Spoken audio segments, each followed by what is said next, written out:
So it's a great pleasure to make the introduction for the talk today. So my name is Gabriel Fram, as you can see. And this talk is about moral transgressions by groups, what drives individual voting behavior, which is held by Gerd Muehlheusser. So some words about Gerd. He's a full professor of microeconomics at the University of Hamburg. And before that, he was associate professor at the University of Bielefeld and assistant professor at the University of Bern. His academic career started at the University of Bonn, I can say in 2002, which is the date of his doctoral thesis, which is quite funny because exactly at the time I was at the Center of European Studies and Research in Bonn. So I started my own career at 2002 at the same time and made my own doctoral thesis in 2004 in Bonn. Yeah, and he was also at the London School of Economics. His many research fields include the economics of contracts, industrial organization, law and economics of sports even, which I found very, very interesting. Environmental economics and behavioral economics. So there are a lot of topics. And Gerd is a distinguished expert in applied microeconomics, as you can see. So he has almost 30 publications, or perhaps now there are 30 publications in highly ranked international journals on economics. So today he will speak about his current working paper, which is entitled Moral Transgressions by Groups, What Drives Individual Voting Behavior. Well, when people are in groups, morally questionable decisions appear in a higher frequency compared to situations in which they make their decisions individually. So this is, I think, long-standing observation. And which is typically attributed to so-called guilt sharing. So when we are able to share our guilt, we tend to, let's say, make bad decisions from a social aspect more frequently than compared to situations when we make our decisions at own. However, it is not easy to identify the underlying motives of moral transgression. So this means it is not clear whether it is about guilt sharing or not. So for example, moral transgression could be due to guilt sharing, which is the standard argument, or due to positive payoff externality, so which I think is something like social benefits. So having a social benefit when making a bad decision, then people make bad decisions more frequently. Or it could be that this is the reason, not only guilt sharing. To be more precise, positive payoff externality on other group members. So this is what I call social benefit. But I think that Gerd will explain much better than me what is meant by this term. So the main contribution of his working paper is twofold. First, he creates an experimental design where confounding factors are excluded. So confounding factors like, let's say, positive payoff externality, in order to cleanly identify guilt sharing. And second, moreover, he finds that guilt sharing is driven by mainly two, quite different motives, and I found it very interesting to distinguish between these two motives, which is not so trivial, I think. So the first one is group consensus, and the second one is shared responsibility in the group. So, and of course, he will explain in much more detail what is meant by this, by these two terms. Yes, he told me the paper is under revision, so let's hope for the best. So thank you very much.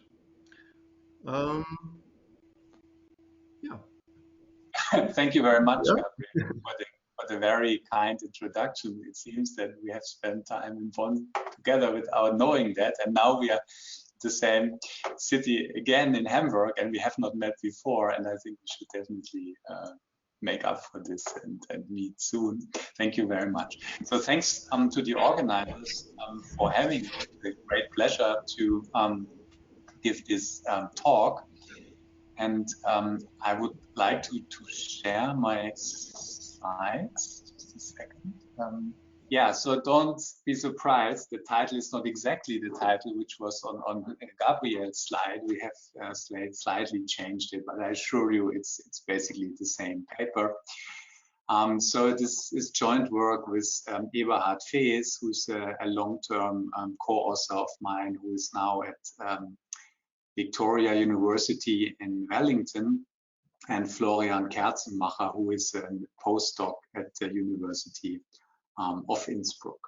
So as Gabriel has already mentioned, so the context of this paper is basically a situation where you are where groups are facing morally difficult or morally questionable decisions, and generically in such decisions there's often a trade-off between you do get some monetary benefit if you, or might also be a non-monetary benefit, but a monetary benefit if you do something which is morally difficult or morally questionable, but on the other hand you do face what we can call a moral cost. So you know it's not right, so then there may not be you may not be subject to legal enforcement or something like that, but still you know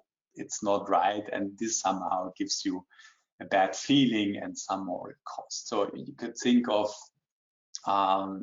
various domains of groups having to decide on certain issues and which might not or might not be illegal, but at least morally difficult. Yeah, so think about any decisions that you reach in committees, favors candidates, diverting money and to people you think you like more, they should get it, or whatever.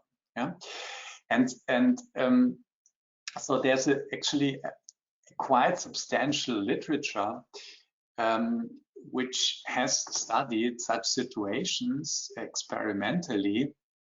And what is one important outcome in this paper is that they find that groups are more prone to such kind of immoral behavior than individuals. So the typical experiment would, for example, have a setup where people decide individually on a morally difficult decision, and then they compare this where groups, for example, groups of 2 people decide on the same thing, and these papers, they find that you typically would have more immoral behavior in the group setting. And what we try to do in our paper, as you will see, we have a theory-guided experiment where we try to shed a little bit light on the motives which are underlying this phenomenon. Yeah?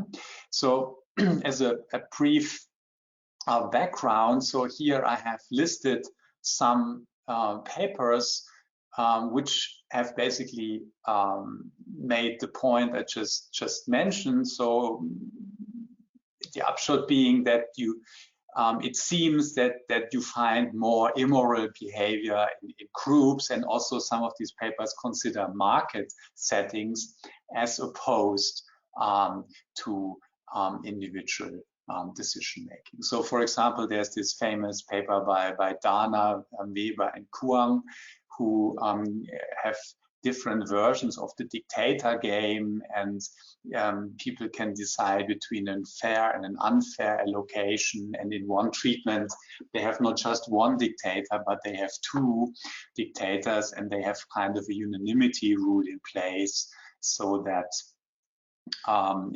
both have to agree, for example, for an unfair allocation. And they find that you get more unfair allocations if you need two on board. Yeah, and so one argument here is typically to say, well, if you are two of you and you have a unanimity rule, then everyone must agree to that unfair allocation. Yeah, and so taking my position, and maybe it makes it a little bit easier for me to support that, because I know the other dictator, my partner here, he could have prevented it. So that makes it a little bit easier for me in terms of moral costs to do that. And one explanation goes, and therefore that might be a reason why we find more unfair allocations in group settings compared to individual settings. Then there's this famous paper by Falk and Czech in Science about whether you are willing to sacrifice the life of mice or of a mouse in order to get some monetary gain, and there compare individual settings with market settings. Yeah, the paper by Bartling, Weber, and Xau, they analyzed the question whether markets erode moral values. And I don't go through all these papers, but there's all kind of these kind of results that it seems that groups and more people come together, then there seems to be a larger proclivity to immoral behavior. And one motive I've already mentioned is, and please forgive me, the terminology, it's not used consistently, and on top of that, in the paper we have our own definitions, but we have to name these animals somehow. So I hope I'm not confusing you too much. Yeah, so one motive here, which is frequently mentioned, is what is often called diffusion of responsibility or guilt sharing. And one point we will try to make in this paper is that, yes, these papers, they have findings which might be consistent with this idea of diffusion of responsibility, but there might also be other motives which might be observationally identical, and so one has to be a little bit more careful in order to rule out these other explanations. And our experimental setup is designed to just do that. So I hope I can convince you that is a worthwhile research question we are addressing here, and you will see the details in a second. From a theoretical point of view, we basically take as a benchmark model, we take a paper by Muehlheusser, Schweitzer, and Czech in the European Economic Review. I call that RSS, this paper. They have this sort of decisions as a Bayesian game. So you have a group of n members, and they have private information about their moral costs type, and they decide simultaneously whether or not to support by a vote the transgression or not. I will come to that in a second as well. And so what are we doing? So we basically build on that theoretical framework of Muehlheusser, Schweitzer, and Czech.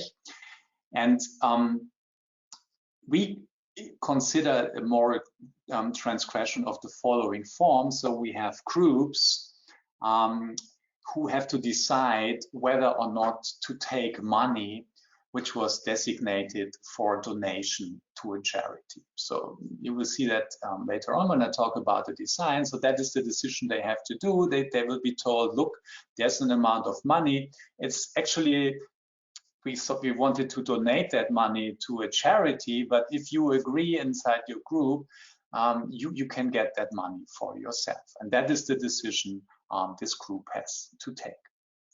And how is the group decision taken? Well, we follow that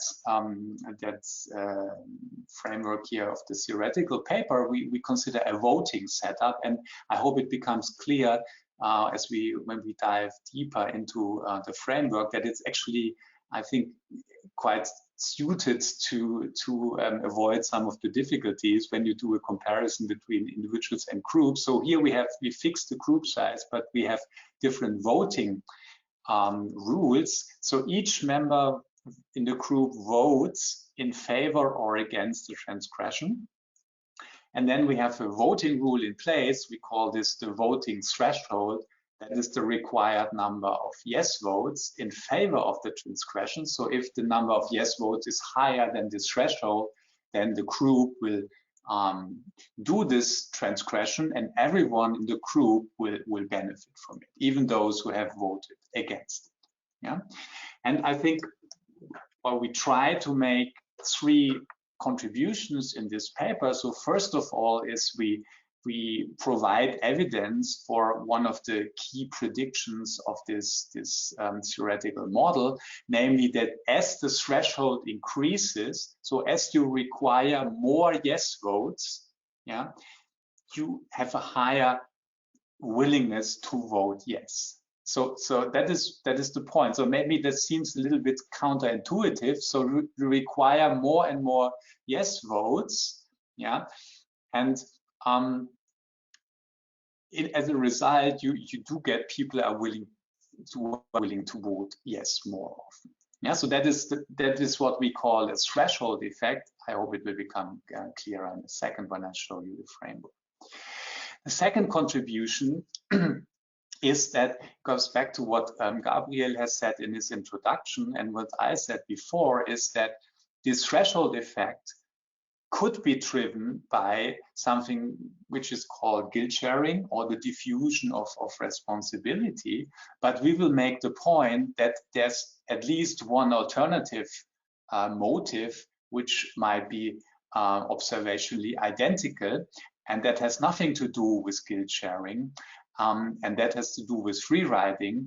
And if you want to identify guilt sharing, you have to take out this free riding motive. And this is what we also do in the experiment. So the experiment is designed to, one of the treatments is designed to take exactly this motive out. And by doing so, we do find evidence that guilt sharing in our views does matter.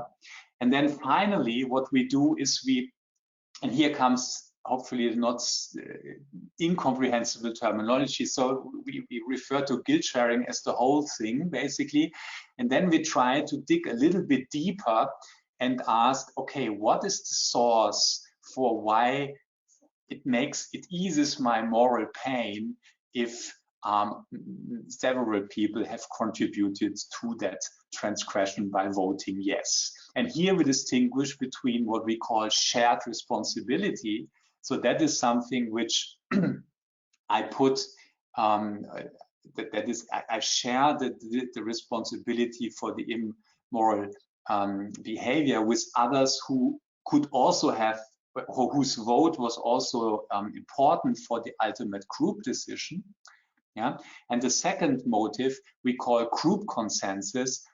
That is basically that people seek to behave in line what the other group members in their group want to have. Yeah, so I hope this will become clearer when we come to that.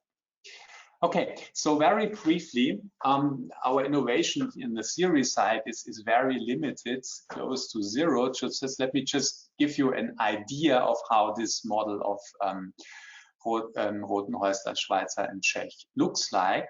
So there's a group setting, a group with n members, which faces an immoral decision, and each of the group member would get a monetary payoff of pi if the transgression were carried out. And each group member takes only one decision to vote in favor or against the transgression.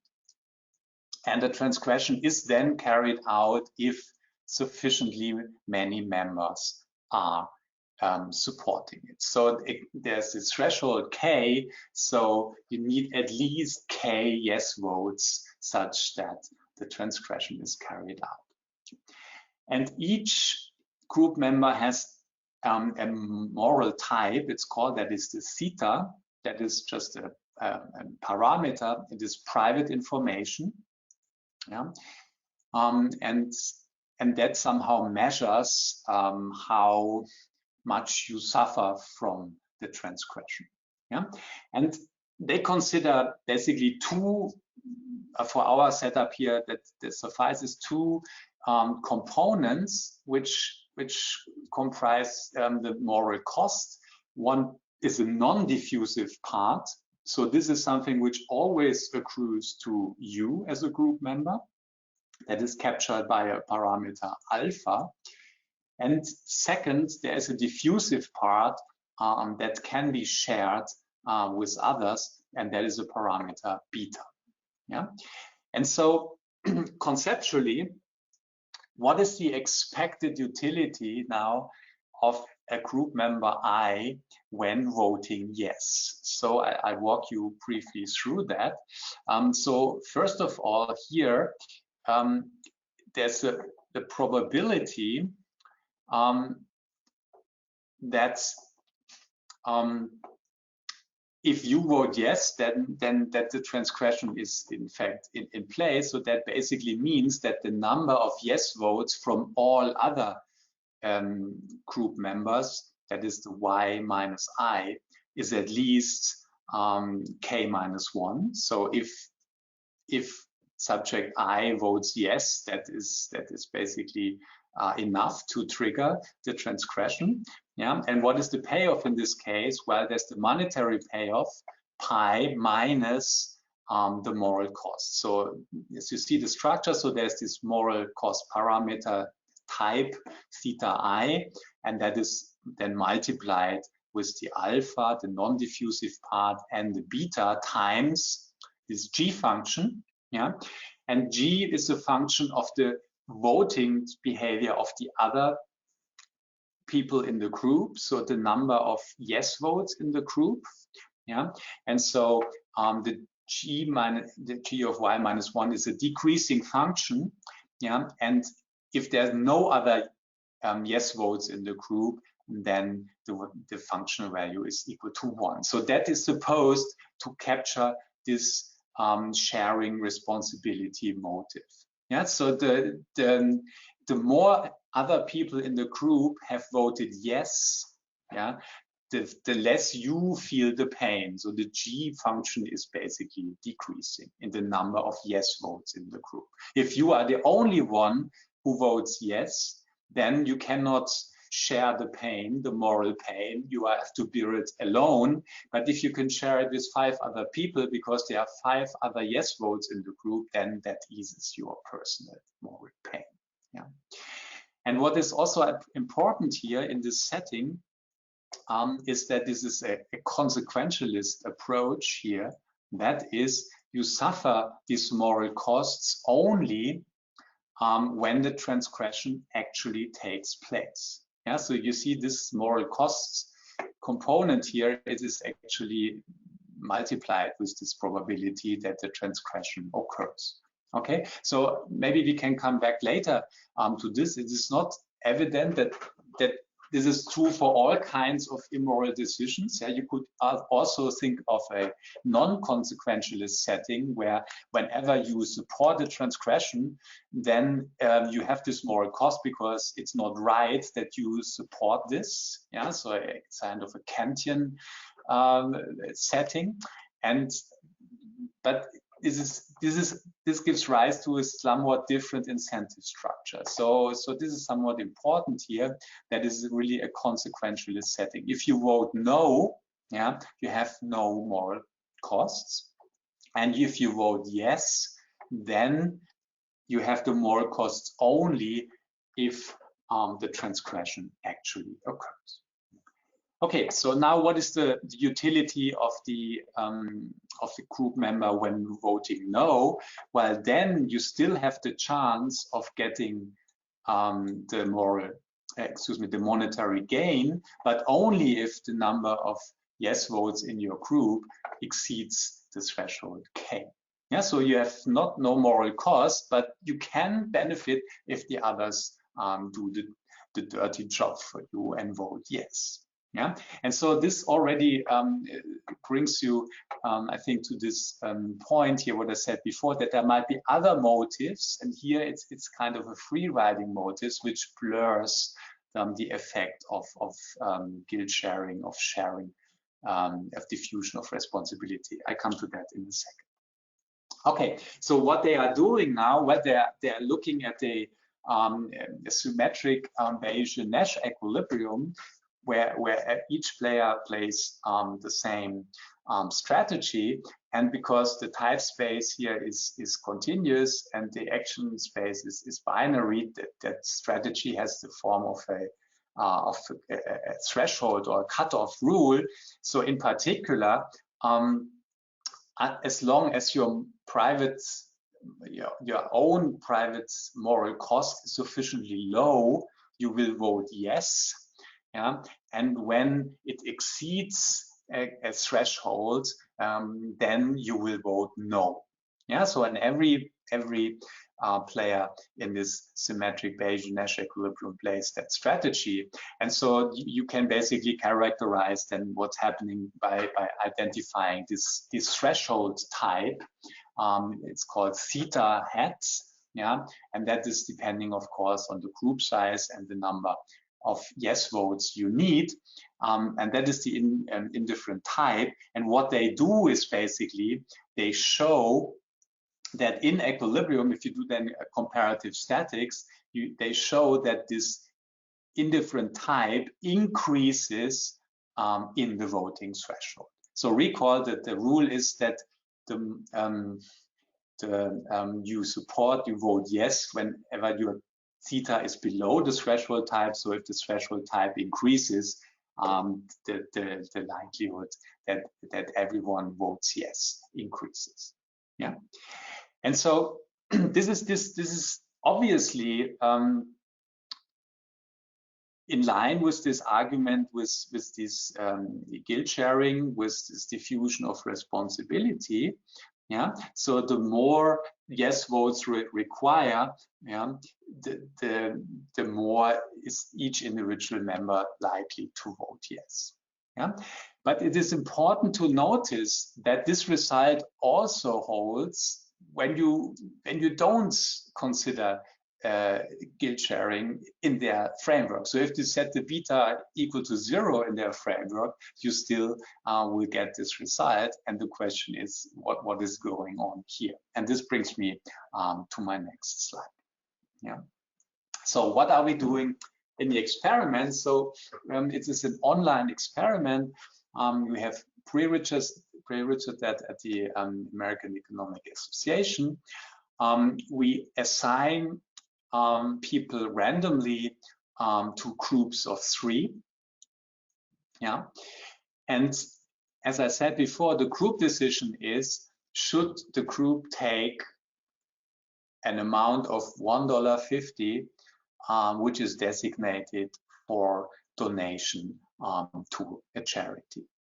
Yeah, and if there's sufficiently many yes votes in the group, then the money goes to the group. It will not go to the charity, and people knew that. We stated that in the instructions. Yeah, and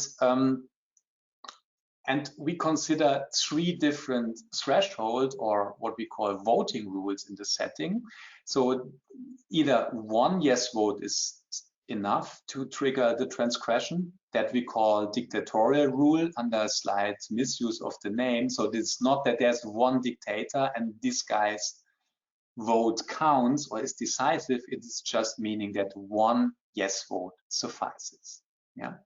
Then we have a majority rule where we need 2 yes votes in order to trigger the transgression. And then we consider a unanimity rule where all 3 group members have to agree, have to vote yes. Yeah, we have 4 treatments.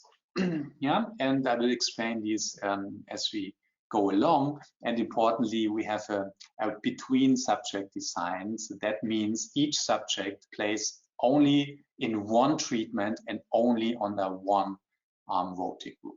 Yeah, so we assign these guys randomly across treatments and these voting rules, and every subject is only playing under one condition. Okay, so the first treatment we are considering is what we call treatment sim, and that basically captures the setting of the theoretical framework I have just outlined, where all the group members are symmetric and basically simultaneously simply decide to vote yes or no. Yeah, and so the hypothesis, which directly comes out of this proposition, which I showed you, it's basically saying that the frequency of yes votes in favor of the moral transgression increases in this voting threshold.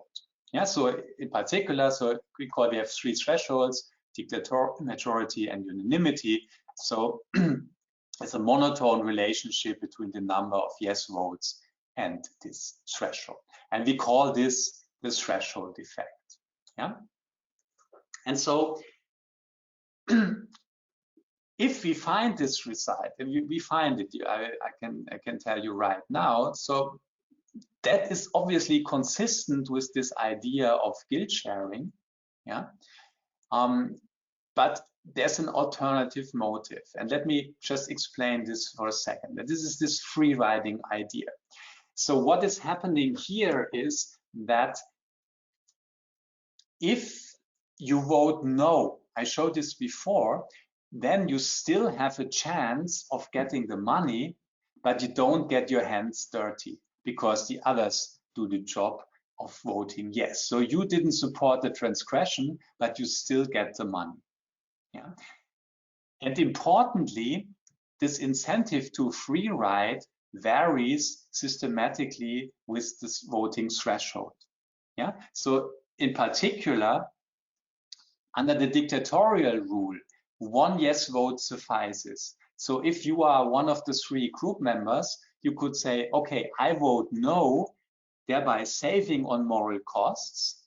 Yeah, and I hope that one of the two other guys will vote yes. Yeah, so here you have a pretty high incentive to free ride, a high expected benefit from free riding. Yeah. If you are operating under the majority rule, then if you vote no, you will get the money only if both of the two other group members vote yes.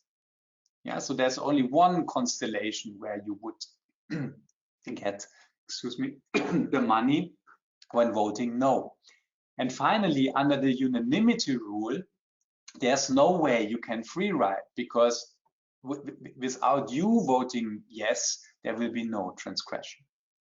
Yeah, and so if you think about this, is that this free riding incentives would also give rise to a pattern where if you want a transgression, you have to vote in favor of it. There's no free riding under unanimity. There's some free riding under majority rule, and there's a lot of free riding possibilities under the dictatorial rule. So you would give you exactly the same pattern. You would also get a threshold effect, and this is observationally identical. So if you observe this threshold effect, you do not know whether it's guilt sharing or whether it's due to this free riding. Yeah.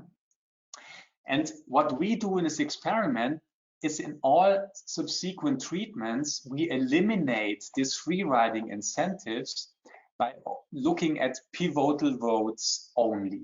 And how we do that, I explain on the next slide. Yeah. So this is exactly one crucial point, I think, that we want to exclude or to close down an alternative channel, which would also give rise to a threshold effect, but which has nothing to do with guilt sharing. So how do we do that? So the second treatment is called P-based. So the P stands for pivotality.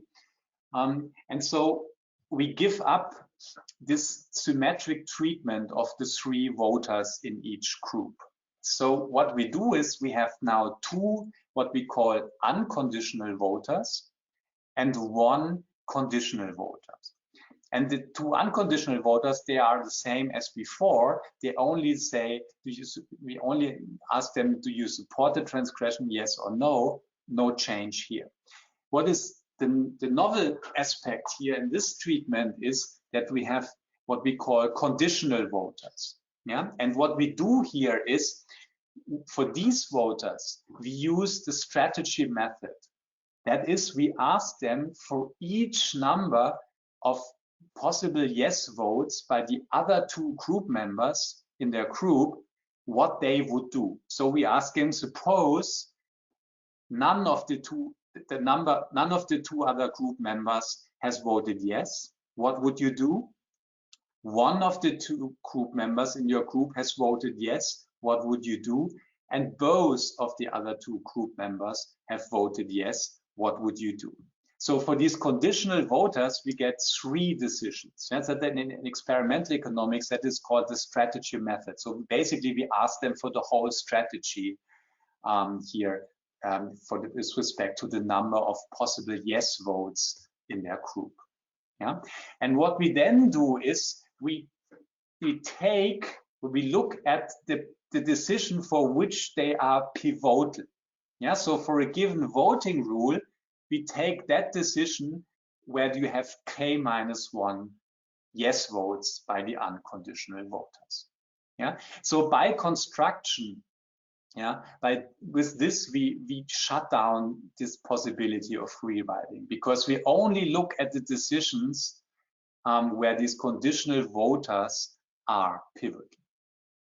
Yeah, and so the question is now, does this eliminate this threshold effect, yes or no? If it eliminates it, then we would find that it's actually not guilt sharing that matters here, but it is all driven by free riding. Yeah, if it does not, if it does not vanish, the threshold effect is still there, although we have excluded that it is driven by free riding, well, then we have evidence that guilt sharing plays a role. Yeah. The third treatment, I want to say not much about it. We want to keep a sequence of one change at a time procedures. And so this second treatment is called P-info. It's basically the same as the one I just showed you. With one small change, we provide the conditional voters with a signal about the social norm, which might be prevailing in the population. And how do we do that? We inform them about the average voting behavior of the unconditional voters in that old treatment. Yeah, that is all we change. And you will see in the next slide why we do that. We want to rule out that behavioral changes are driven by different perceptions about what could be the social norm. So we want to fix the social norm, and therefore we have this step here in between. Yeah, and so that would basically, we just give them this additional piece of information. And in the fourth treatment, we also give them this piece of information. So with respect to that, we are safe. But now comes a fundamental change. We want now to dig a little bit deeper into the different motives. And what we do is now we change the decision rule for the transgression.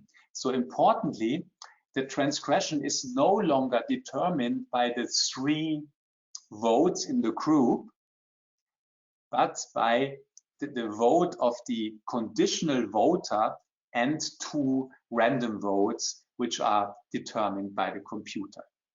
Yeah, and why are we doing this?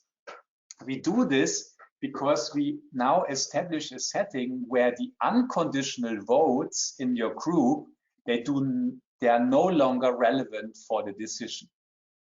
Yeah, and if you recall, when we wanted to dig a little bit deeper into the underlying motives of guilt sharing, and so one idea was, are there other people around who have also contributed to this decision?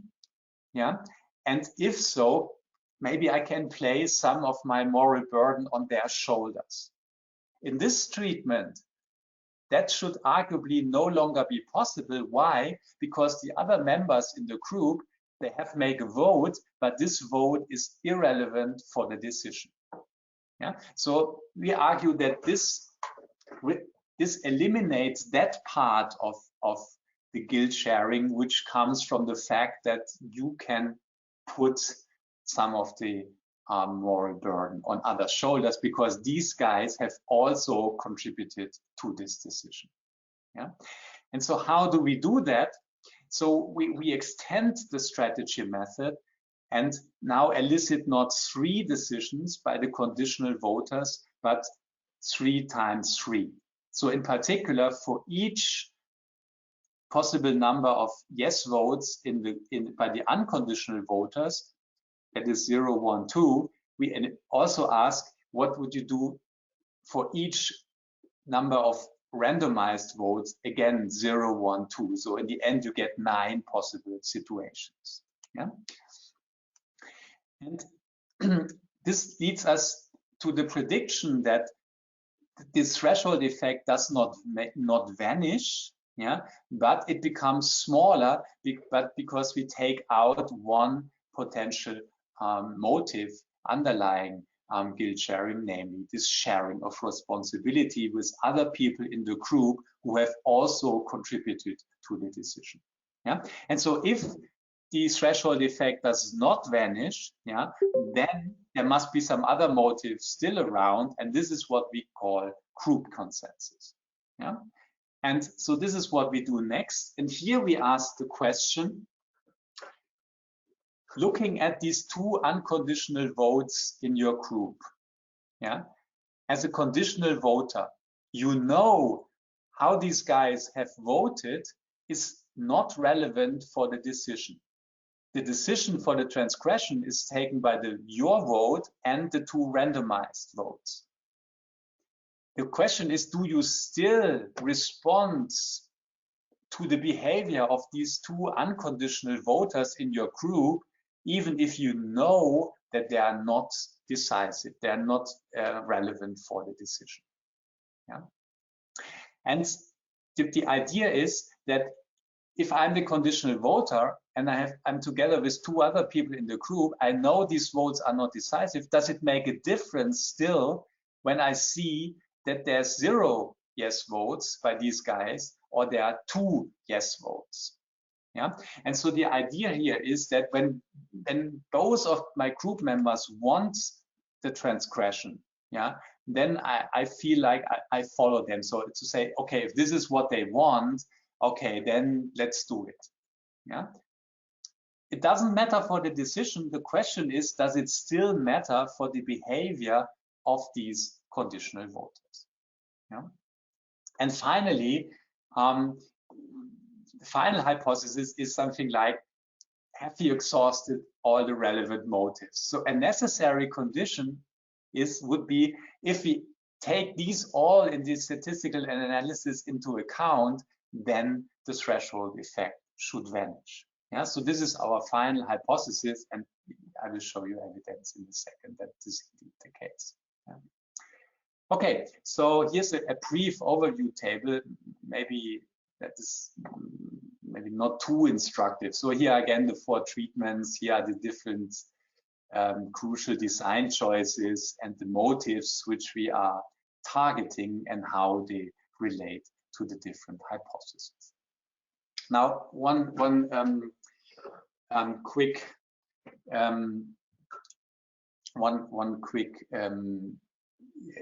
information about the experiment itself. So we conducted this on MTurk. So this is this online platform by Amazon, this Mechanical Turk. So that's actually a platform which firms use to delegate small jobs to people who are registered on that platform.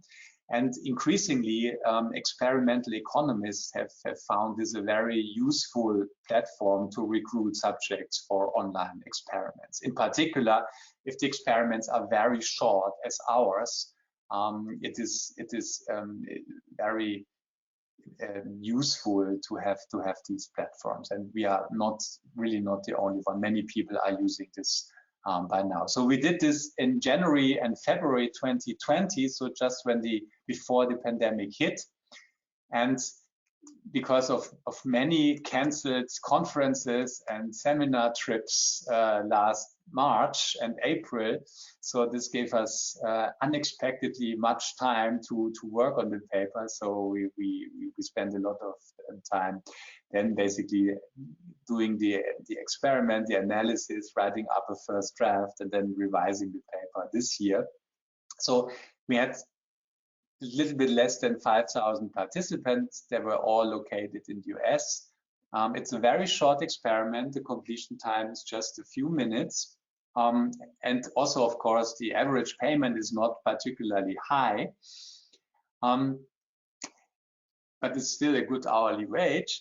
And the charity we have chosen is maybe also worthwhile mentioning. So what we did was we ran with different subjects, we ran a survey and asked them which of the charities on a given list do you think is the most trustworthy charity? And we included several candidates, from Salvation Army to the Red Cross and a few others. And out of the list, Make-A-Wish came up as the winner. It is a charity which fulfills wishes to children which have critical illnesses.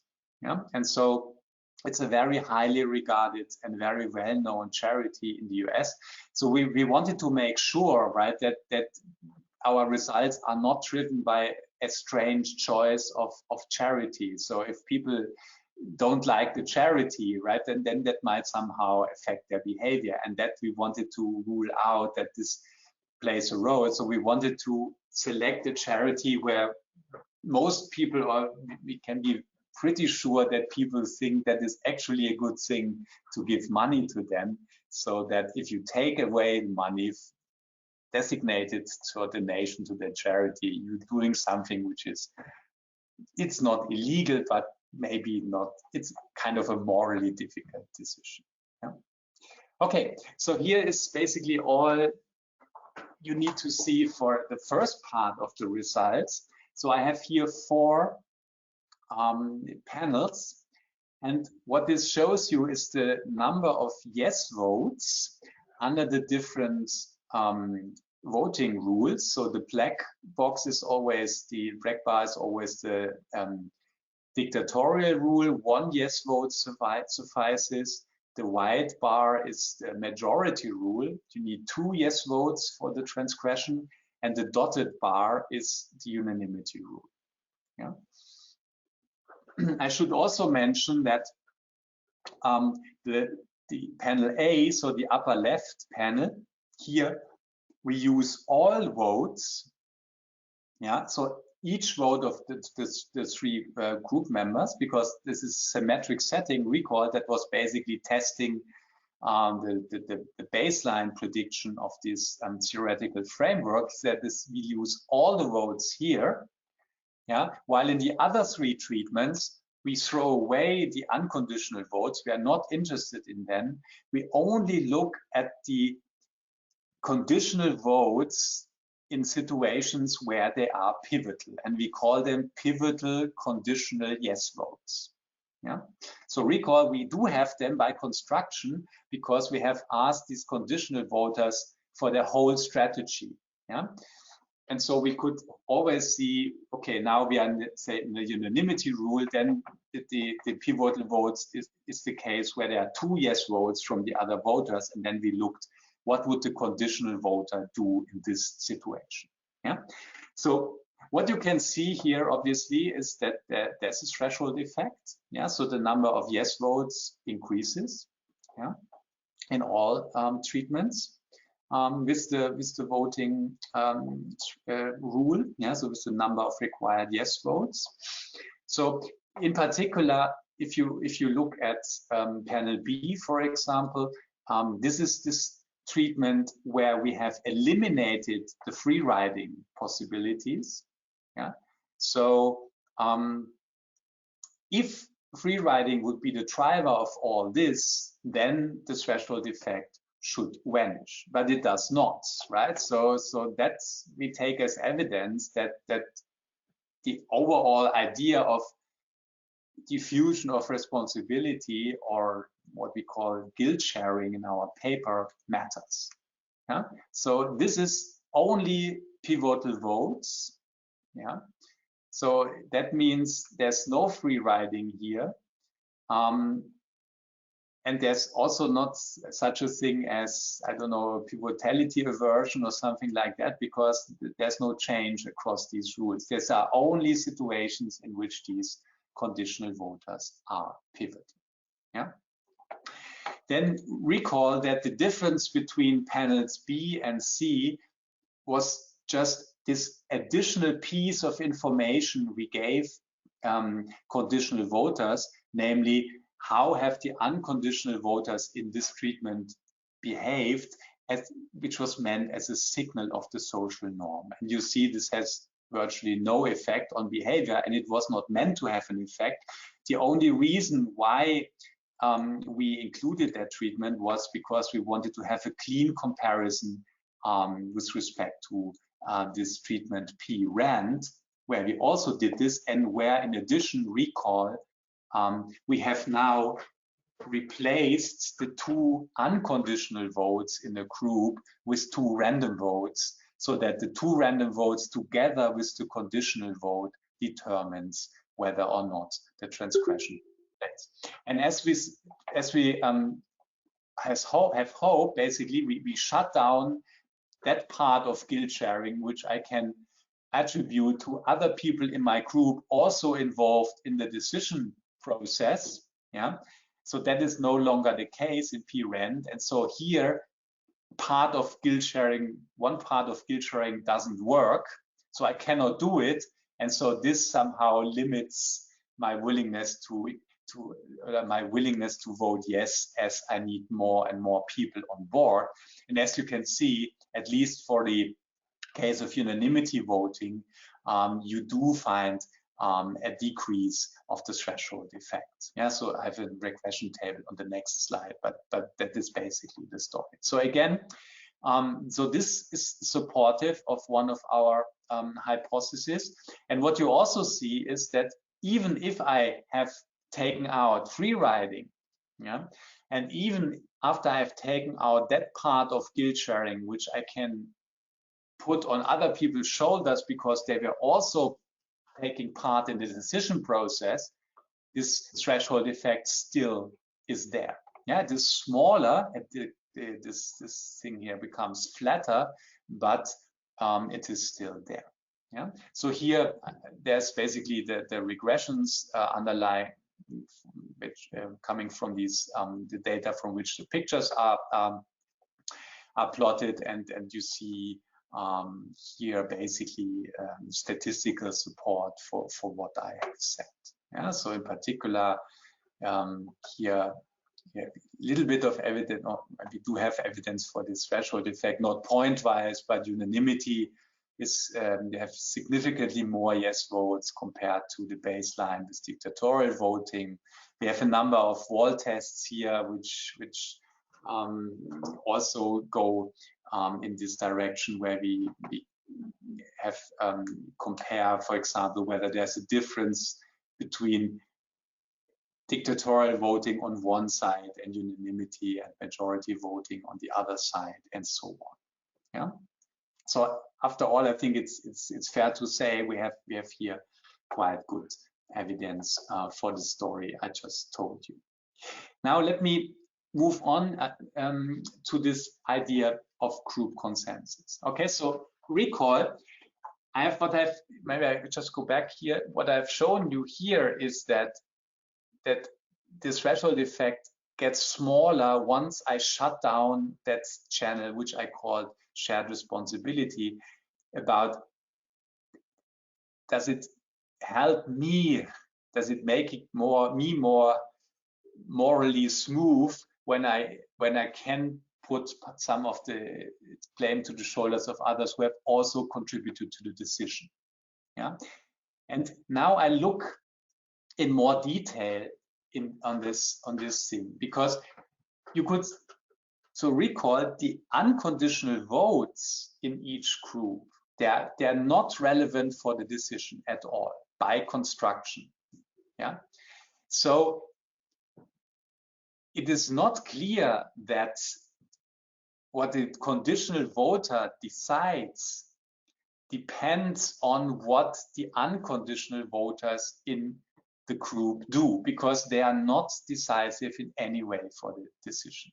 So what you can see is, however, that this is not flat, right? You see for each of the three thresholds that conditional voters, they are more likely to vote yes when there are more yes votes by the irrelevant, or more of these irrelevant yes votes in their group.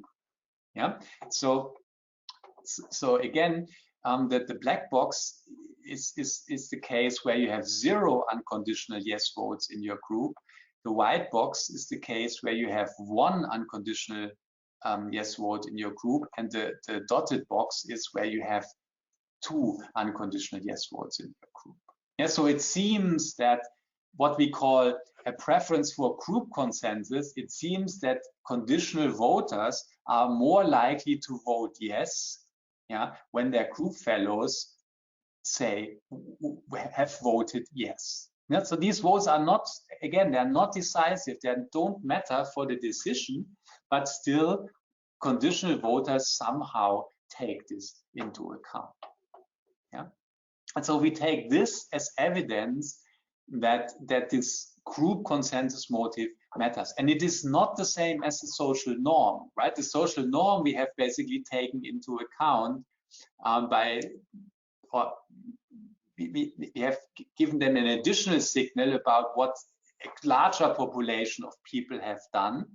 Yeah, and it's not the same thing, obviously. So if you learn that in a population of 1,000 people, 60% have voted yes, so that might be an indicator for the social norm. But now you are together with 2 other people, and both of them say no, and so that might also affect your decision, because you don't want to go against the will of the others in your group. Yeah? And now I want you to, so we take this as evidence that this group consensus motive also plays a role. And now the final thing is, if you don't look at these pictures 3 by 3, but if you compare the 3 black bars, the 3 white bars, and the 3 dotted bars, you see that if you fix basically the number of unconditional yes votes, yeah, that is, you take out this group consensus motive, then the threshold effect vanishes. So 50, 44, 53, 60, 57, 56, 65, 67, 67. So these are basically all the same numbers. Yeah? And so this is what was my final hypothesis. If we now take into account this group consensus motive, then the threshold effect vanishes. Yeah, and so this is what we find basically also here in the regression analysis. So the first 2 columns, they again support this idea with the unconditional, they support the idea of group consensus. So for all 3 rules, you find highly significant effects compared to the baseline category, where you have 0 unconditional yes votes. Yeah, and the 3 other columns, they basically are making this final hypothesis. Once we take this group consensus motive also out, here we do it by just fixing the number of unconditional yes votes in each regression, and then you see that the threshold effects, they vanish, all the coefficients are far from significance. Yeah. So I'm not saying this proves that there are no other motives. Of course, I'm not saying that, but at least it is a nice consistency check of our story, right? So I've talked now about many motives, starting from guilt sharing, free riding, then looking into drivers of guilt sharing, shared responsibility, group consensus. And if you take this all into account properly, at the end, this threshold effect vanishes. Yeah. Okay, so I think we want to have some time for discussion, so I can conclude briefly. I have 2-3 thoughts on extensions. I don't know how you want to proceed. We want to have the discussion first, and then I say a little bit about extensions. But maybe just this here briefly to sum up. So we are basically after this phenomenon of threshold effects in this paper. And so if you increase the number of required yes votes, so if you make the rule basically tighter in favor of a transgression, you get a higher willingness in favor of this transgression. And we were thinking of analyzing potential motives for this phenomenon.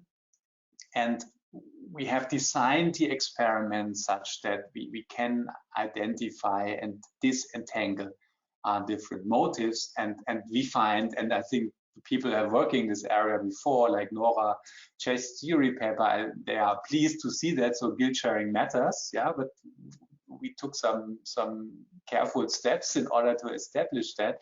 And also we find evidence that the two related motives, what we call shared responsibility and group consensus, also play a role here. Yeah. Okay, so as I said, when introducing the model, so one interesting extension here could be, of course, to look at the non-consequentialist setting. Yeah, and so that would mean that if you vote yes, yeah, you incur the moral costs, no matter whether or not the transgression ultimately occurs or not. And this might seem like an innocent change of the model, but in fact it is not, because it changes the incentive structure fundamentally. Because what you don't want to have, but what can happen here, is that you are the only one voting yes. So that is kind of a worst case scenario. So you are the guy who bears the moral cost, but there's no benefit. Yeah, and it turns out that this is, from a theoretical side, this is a much more tedious to analyze, and but it is on our agenda. And also, if I may make this point concerning the experimental design, so we are spending some time pondering the issue: what is a good transgression for this setup, right? So there's a big literature which studies immoral behavior with the style role paradigm. So I don't know whether you know this paper by Urs Fischbacher and Renate Muehlheusser, who basically you roll a die and only you observe the outcome, and you can report whatever you want, and your payoff increases with the number reported on the die. So if you report a 1, you get €1. If you report a 5, you get €5. Yeah, and so there's a lot of experimental research which works with that. And so there's a lot of papers showing that people lie quite a bit, right? And but we didn't do that here because we thought maybe lying is too much on the non-consequentialist side. Okay, so we were really searching for a task which is less on the non-consequentialist side, and we came up with this donation setting. And so yeah, maybe you will say that is not a good example, so I would like to hear your suggestions. And a second thing we are currently considering is a sequential setting where the votes are taken sequentially. And here you might have an interesting trade-off between some of these motives, for example, the free riding and the preference for group consensus. So suppose you are the second voter and the first guy has voted yes. Yeah. So if you are the second voter, the group consensus motive would say you should also vote yes. Yeah. At the margin at least, right? But on the other hand, the free riding motives would say, wait a minute, so we already have one yes vote, so maybe if I vote no, then the final guy, he can then basically, he is under pressure to vote yes as well, so that there's also this free riding incentive. And finally, this is something which I have been become aware of only very recently, and I cannot yet offer very structured thoughts on that, but there's a huge literature in behavioral science basically asking how these immoral decisions play out when it's not humans interacting with each other, but when it's human agents and AI agents interacting with each other. Yeah, and so for example, there's these two papers I have here. It's the questions whether this, if then you have AI agents around who could give advice to you or whom you could delegate some decisions, yeah, then it's not so clear what this does to whether you get more or less unethical decisions. So if you recall, in our setting, we have basically said you cannot share responsibility with the computer who takes these randomized votes. Yeah, if you take out the other two group members as humans, who are no longer decisive for the group decision, then this reduces the possibility to share responsibility. Yeah, what these papers try to analyze or try to establish is, yeah, people are happy to take every possibility to share the moral burden, and they're actually willing to put some of the moral cost also on the shoulders of algorithms. So that is a very interesting topic, and we are determined to explore that further. They have not yet developed a design, but we are discussing these issues, and I just wanted to bring it to your attention and learn your thoughts about that.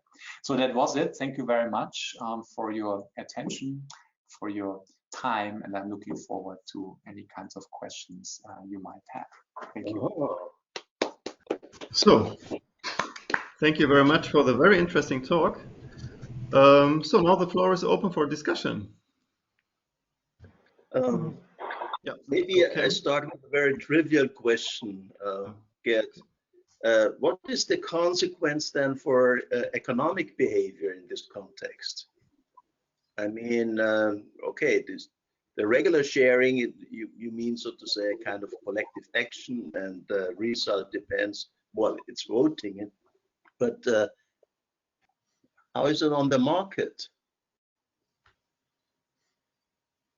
Do we have responsibility for the market result? How do we share it? Do you mean now compared to the literature which has looked at this question whether markets erode moral values? Is that?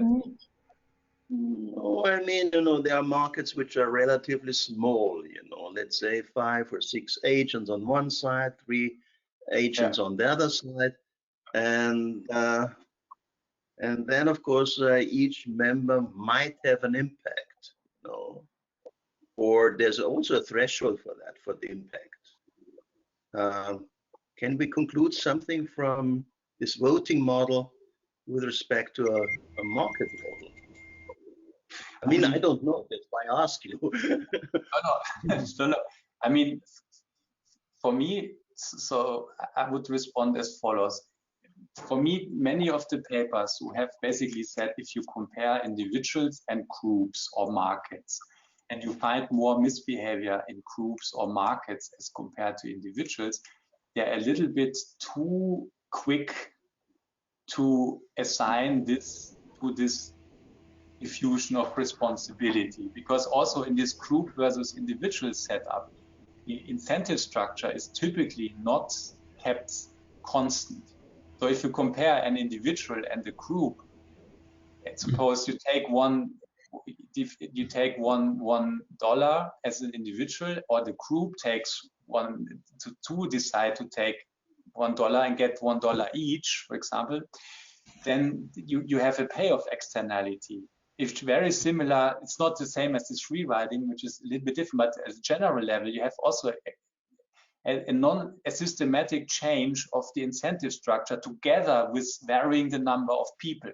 And if you find then more immoral behavior in groups or markets, then it's not immediately clear that it has to do with diffusion of responsibility. So we became very cautious of that, and we tried to have a design which basically allows for a clean identification of that motives, and we find evidence in that respect. And so, answering now finally your question, I think that is an issue, right? So if you can put the burden on many shoulders, and you are not alone responsible for the decision, then people are happy to take advantage of that. And so I think that is something which might also be relevant in market settings. Yes. Okay. Good. The next one is Ken, as I can see. So. Okay. Well, I have a comment. Well, I have two comments. And my own experience with Mechanical Turk was not very good. So I ran, with some colleagues, I ran an experiment in the rationality lab in Harvard on the Ellsberg paradox. And then because the lab assistant explained how easy it was, we ran the same experiment simultaneously on Mechanical Turk. And of course, you can't pay very much on Mechanical Turk. There's a physical constraint, so that may be significant. But anyway, these results are reported. So if you're interested, if you email me, I'll send you the results. The results in the lab and results on Mechanical Turk were very, very different. The second thing I want to say, you probably know this already, there's a very famous psychology experiment in which I think it was 10 people in a room, and 9 of them are experimenters, and only one of them is an experimentee. And they're shown a piece of paper with a long line and a short line. And the paper is passed around the room, and the experimenters all say that the long line is the short line. And when it comes to the experimentee, nearly all experimentees say that the short line is the long line. That's to say, they don't want to disagree with the other folks. There's no money involved in this, and I'm pretty sure you know about this already. So I was wondering how you see this as relevant to your experiment. So thanks for both of your comments. So as for the MTurk, so I mean, there's many people working with that, and there's some are not so happy with it. Obviously, you have less control than you have in the lab. That is for sure, right? But on the other hand, there's also, if you look at the average socio-demographics of these MTurkers, they are not worse than the average subject pool of the student pool, which we usually have at universities. And also, I mean, much of the issues like the lesser control you have and so on should be a level effect. You should not go into the treatment differences, right? So this, by having these stable patterns of behavior across treatments, I mean, that's not so clear why this should be systematically affected by the subject pool. And also our experiment, I think, was extremely simple. They had only one decision to make.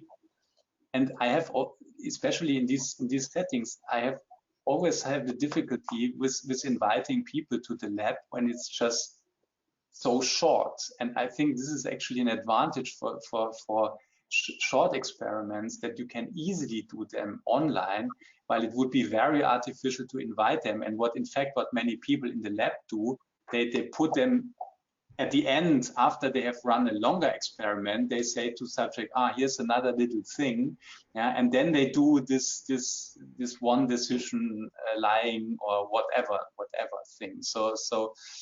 But of course, I'm not saying that mTurk is the solution for every experimental question.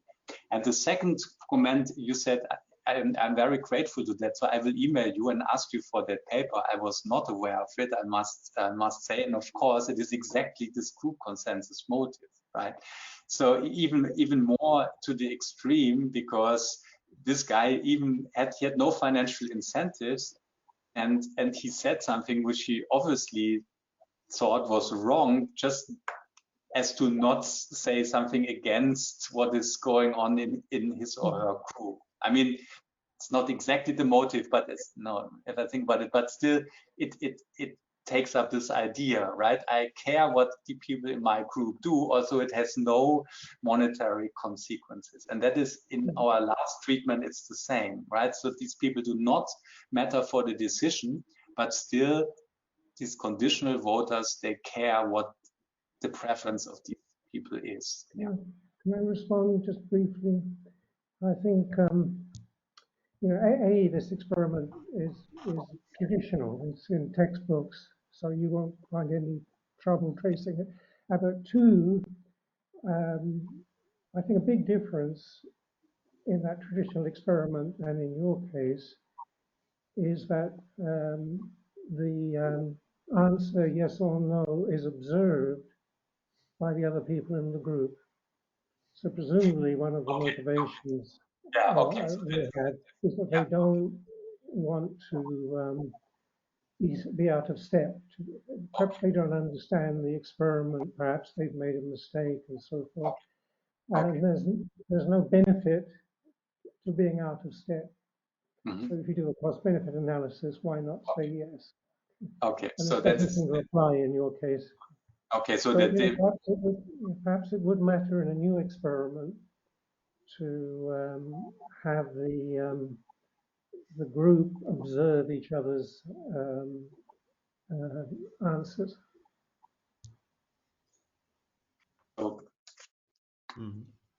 Yes. Okay. I mean, you don't observe the unconditional voters, they make an unconditional choice, and the conditional voters, we do it with the strategy method. There's no discussion, no information disclosure of the behavior of other people. That is.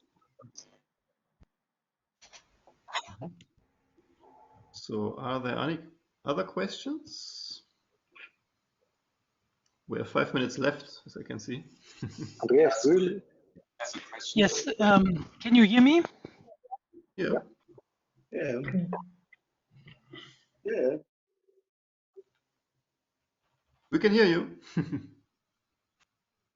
No, No, we we can't hear you anymore. No, not. Oh, no. But now it should Please. work. Now it works again. Okay, thank you. Thank you for a very interesting talk. I have two questions, actually. The first one is, what would happen if you change the narrative or the background story a little bit from your charity, moral transgression to a more serious subject as, let's say, criminal behavior? suppose you want to study the guilt-sharing motive compared to the guilt-sharing motive from criminal behavior by groups or clans. Take the example, famous one now, Wirecard. Very few people were involved, obviously. The others should have detected it, but very people were involved. Or you could take the LIBOR scandal at the German bank, or you could take even a bigger one, the Cum-Ex scandals, where you do have small groups and there is some consensus between them, and they have to evaluate the cost of going to jail or being detected or getting the money. This is a more serious story. So what would happen if you change the narrative of your story? And the second question is even more fundamental. What would happen if you ask trained experimentees, in other words, if you tell people about the background of the experiment and what is likely the motive of your experiment, so that they can reason about what they should do actually, more than just answering yes or no, or including their own theory in yes and no. How would that change the outcome of that lovely experiment? But I do think generalizations towards criminal behavior, even small clans, you don't have to think of bank robberies, but the mechanism seems very, very, very much similar. Thank you. Thank you very much for these very insightful comments. So I mean, I think in principle, you could also argue that these kind of motives, they're also present in situations where the transgression is clearly illegal. And of course, so maybe then the expected punishment or the threat of punishment just comes on top of that. Yeah. So, but from a methodological point of view, I find it then more difficult, because you would have to account for different attitudes of people towards the likelihood that it is that you are caught and sentenced, and how big the sentence will be, and so on. So this might be confounding factors. So for example, there's a large literature that in law enforcement, that people have no clue about how likely it is that you are caught. So if I go on a bus without a ticket in Hamburg, I have no clue how likely it is that I'm getting caught. So if you are doing this in a group, you might even have heterogeneity about these views. So from a methodological point of view, I think it's cleaner to do it in a setting as we do it, where there's no threat of punishment whatsoever. It's in a sense, it's a cleaner trade-off between, I have a small, I agree, this is not big money here, but I have a small benefit. But it is obviously, I mean, the framing is, of course, we don't tell them, look, your group has to decide to commit a moral transgression. Of course, the word transgression does not appear in the experiment, right? We just say to them, look, there's this amount of money. It is designated for donation to this charity, Make-A-Wish, and you have to make a decision. Do you want that your group pockets this money, yes or no? And in this sense, it is, I mean, it's still, I think most of us would agree that is a kind of a morally difficult decision. It is obviously not entirely clean to take it, but obviously it's also not illegal, and there's not a sanction awaiting you if you support this. So I agree that this would be also very interesting in other domains, yeah. But I would also say it is more difficult to isolate the motives. If the aim, as in our paper, is to isolate and disentangle different motives, it's more difficult. That is my spontaneous answer. Mm-hmm. And concerning the second point, so actually we kept this neutral on purpose. So I mean, there's also a discussion in which circumstances it makes sense to provide more content to subject or less content, right? So if you want to go for a particular phenomenon or so, you might have to put some more context, but usually I think in experimental economics you would rather stay a little bit more on the neutral side. Does that answer your question? Well, Gerd, if I may, I know that I have already seen this paper. It's not fair to have second say you were a guest at our university, but I still have something like a theoretical point and two empirical ones. The part with the utilities, to me, it looks not like a consequentialist, but a quasi-consequentialist situation, because the person pays some kind of a cost if he personally has said yes, but then when you're talking about the utility of the person who has said no, he has no cost if people say yes and he gets the payoff. And this is not, I understand that afterwards you start trying to unpack it somehow in the behavior, but you do not take into consideration the personal type of the person. And then you don't have a proper basis for comparison, I would say, about how his reaction compares to his initial state. And then if we put it in a more serious case, as Andreas was saying, if this was a decision about whether I agree that Jews have to be disappropriated and their property to be distributed among, my group. Okay, so it's not like I feel guilty only if I say yes, and if I have said no, then if this happens, for me it's completely okay. I don't have any moral cost whatsoever. You see what I mean? Yeah. And then, okay. Yeah, if you want, you can. No, go ahead. Sorry. This is the first thing, which was sort of conceptually theoretical, whatever you call it. And then, but obviously this will affect the payoffs and everything. So I think you can call it theoretical. And then about the empirical part, we had said this, that it will be interesting to see what are the cultural types of people. So you already have this in mind, and it's just for next experiments. But when it comes to the AI part, I don't know if you have seen this work of Cesare Hidalgo from MIT, who is showing that there is a lot of nonlinearity. And in my little paper as well, it came with this little experiment with the music. So people don't just move in a certain direction, like having a smaller effect or having a higher effect when it is with the AI, but they definitely evaluate their attitude towards the human decisions as well. So for the music, they were re-evaluating the music as more valuable when it is by human and less valuable when they understood it is by AI composed.